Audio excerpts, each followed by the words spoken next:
November 1st, 2018.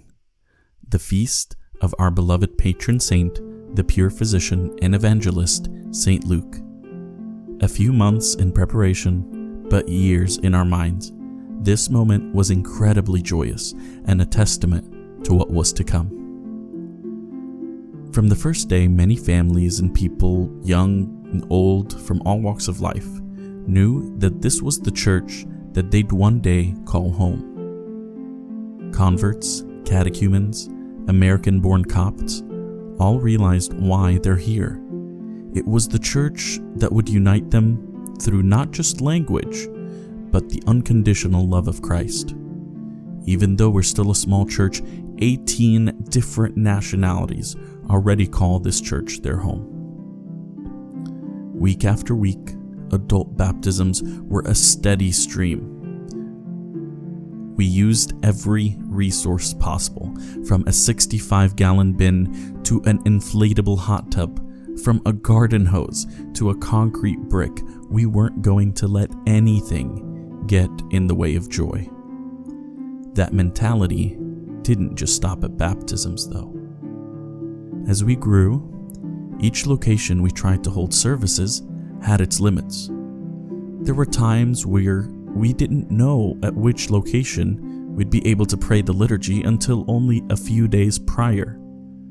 Our children had no consistent place to learn or play.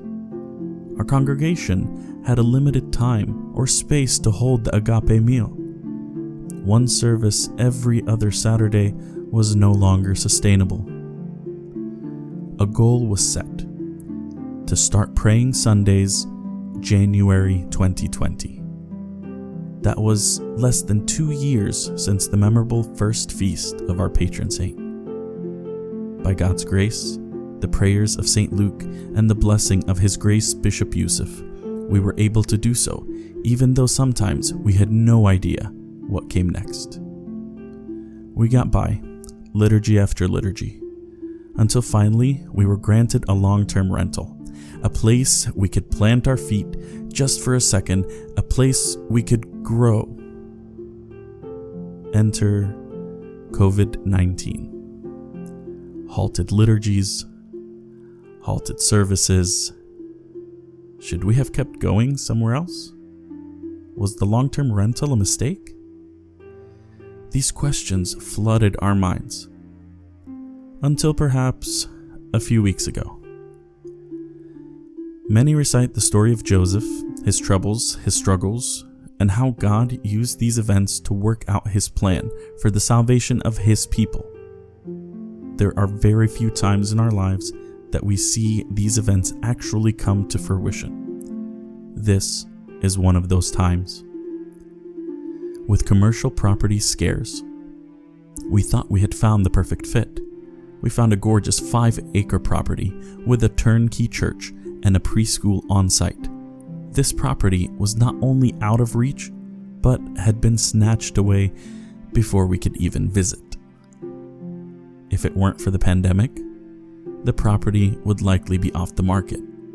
If it weren't for us renting a stable place to allow our congregation to grow, we would never have reconsidered the property. If it weren't for the grace of God and the prayers of St. Luke, the developers hoping to tear down the church building may have gotten their way. Thank God, our offer was accepted. Could this be the home of the first American Coptic Orthodox school in South Florida? Could this be the church where anyone of any culture can feel at home? Could this be the church that helps spread Coptic Orthodoxy to all cultures? Could this be the church that you call home, or even your home away from home? God has provided us with this incredible opportunity, not because of anything that we have done to deserve it, but because it was His good plan for us all along. And now He's calling us to take the blessing of co-working with Him to build the house of the Lord.